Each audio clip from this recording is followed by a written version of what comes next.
24 फरवरी 2022 को Russian president Putin ने एक मिलिट्री ऑपरेशन लॉन्च किया यूक्रेन के ऊपर। पुतिन के मुताबिक कुछ की पॉइंट थे एक मिलिट्री ऑपरेशन के। दोनेत्स्क और लुहांस्क इलाके में यूक्रेन फोर्सेस लगातार जेनोसाइड कर रही थी ऐसे लोगों का जो रसिया की तरफ झुके हुए थे या रसिया उन लोगों को सपोर्ट करता था। वो एक सेपरेटिस्ट ग्रुप के हिस्सा थे जो लोग चाहते थे कि यूक्रेन रसिया का पार्ट बन जाए। दूसरा जो मेन मोटिव था वो था पूरे के पूरे यूक्रेन को डीमिलिटराइज कर देना, ताकि जो थ्रेट रसिया के लिए बन रहा था लगातार वो खत्म हो जाए। लेकिन जो इस पूरे मिलिट्री ऑप्शन का बेस था वो था यूक्रेन का नेटो में शामिल होने का खतरा। सबसे बड़ी वजह यही थी कि पुतिन ने जो मिलिट्री ऑपरेशन लॉन्च किया कि ताकि यूक्रेन आगे जाके कभी नेटो में ना मिल जाए और नेटो फोर्सेस यूक्रेन और रूस के बॉर्डर पर आकर खड़ी ना हो जाए। इस पूरे मिलिट्री ऑपरेशन को 50 से ज़्यादा दिन हो चुके हैं और रूस ने 600 से ज़्यादा टैंक, 100 से ज़्यादा फाइटर जेट्स, 20,000 सैनिक अपने गंवा चुका है और अभी तक उनको कुछ भी हासिल नहीं हुआ है। वो सिर्फ डोनबास रीजन में फंसे हुए हैं जिसमें खार्किव, लुहांस्क, डोनेत्स्क, मारिउपोल और खेरसोन इलाकों में लगातार फाइटिंग चल रही है।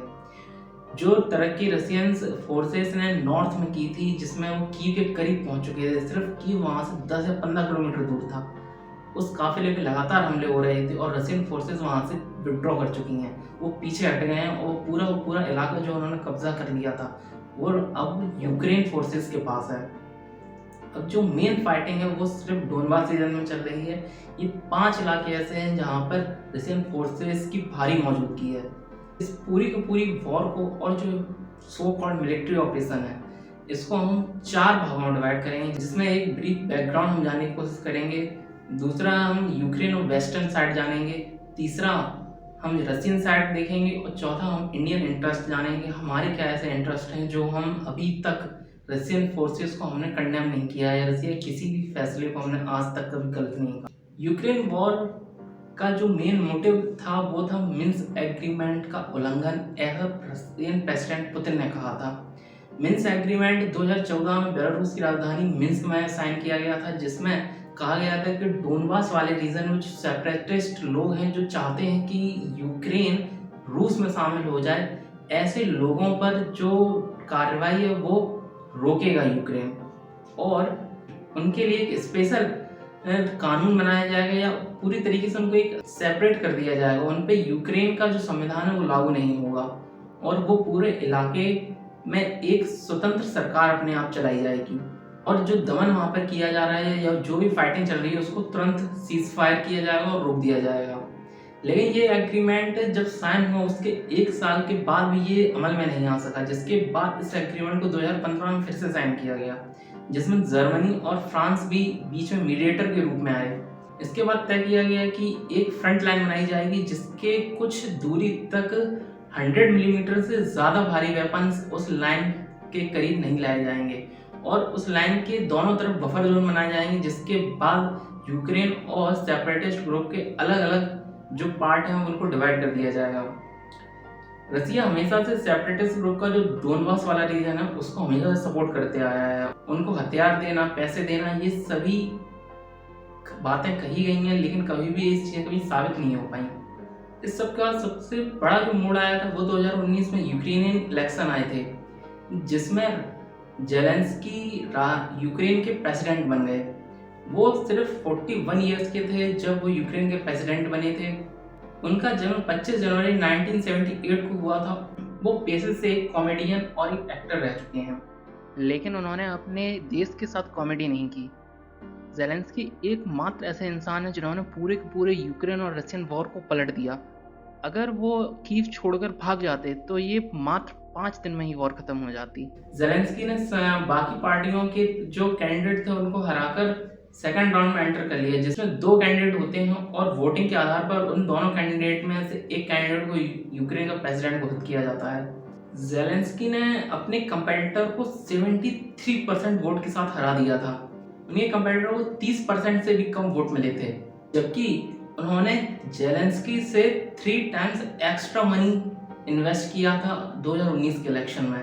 लेकिन वहाँ पे कई ऐसे रीजंस थे जिसमें से करप्शन भी एक मेन रीजन था जिसकी वजह से ज़ेलेंस्की को चुन लिया गया, क्योंकि ज़ेलेंस्की इससे पहले कभी भी यूक्रेनियन पॉलिटिक्स में नहीं थे।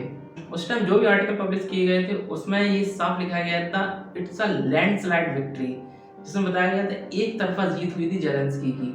ज़ेलेंस्की के प्रेसिडेंट बनने के बाद से चीज़ें धीरे धीरे बदलनी शुरू हो गई थी।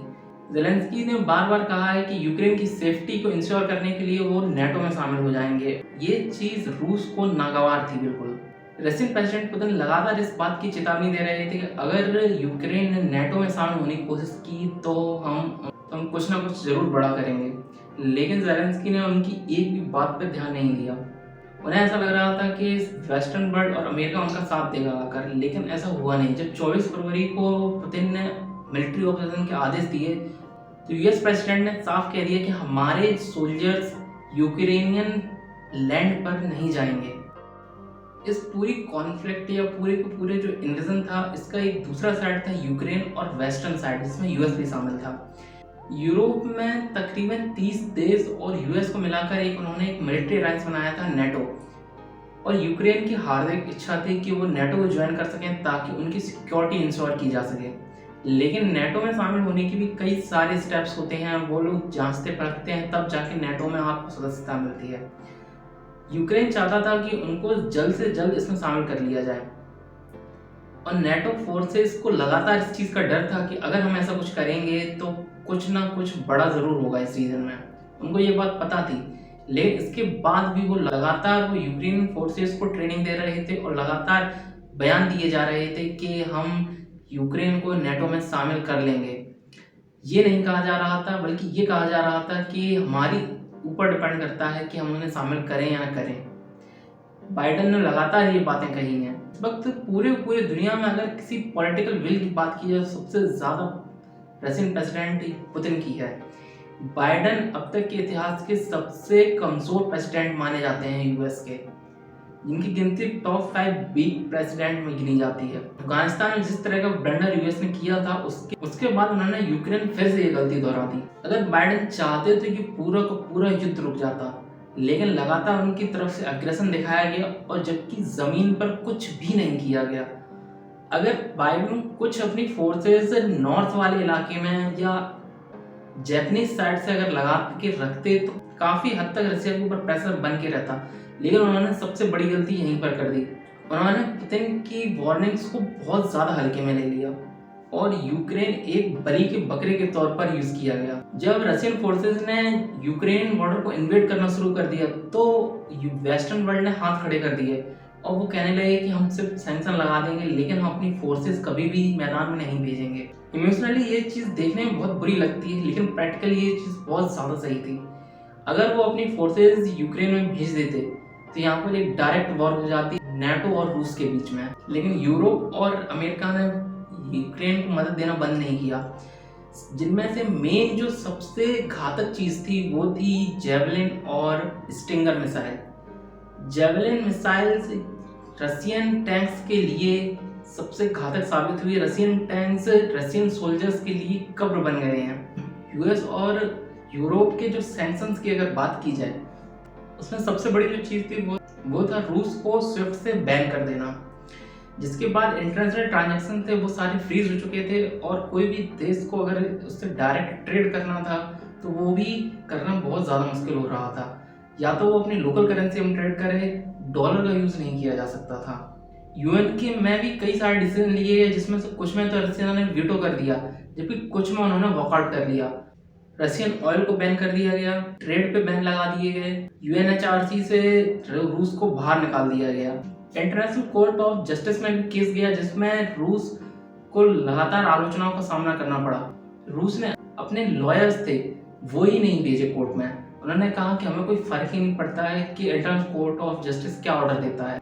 आज की डेट में रूस वेस्टर्न वर्ल्ड के जो भी सैंक्शंस लगाए जा रहे हैं, जो भी डिसीजन लिए जा रहे हैं, उसे इन चीज़ों का कोई फर्क नहीं है। उन्होंने साफ तौर पर कह दिया है कि हमें इससे कोई लेना देना नहीं है। यूएस के जितने भी बड़े बड़े ब्रांड थे जैसे एप्पल, मैकडी, केएफसी, जो भी बड़े बड़े चीज़ें थी वो सभी वॉकआउट कर चुके हैं और उन्होंने अपने स्टोर्स बंद कर दिए हैं रूस में। इंटरनेशनल मीडिया से भी रूस को बैन कर दिया गया है और ये कहा गया है कि रूस लगातार फेक न्यूज़ फैला रहा है। जितनी भी पॉसिबल वे हो सकते थे हर जगह से रसिया को बैन कर दिया गया है, लेकिन रसिया को आज दुनिया में किसी के भी बैन की 1% फिक्र नहीं है।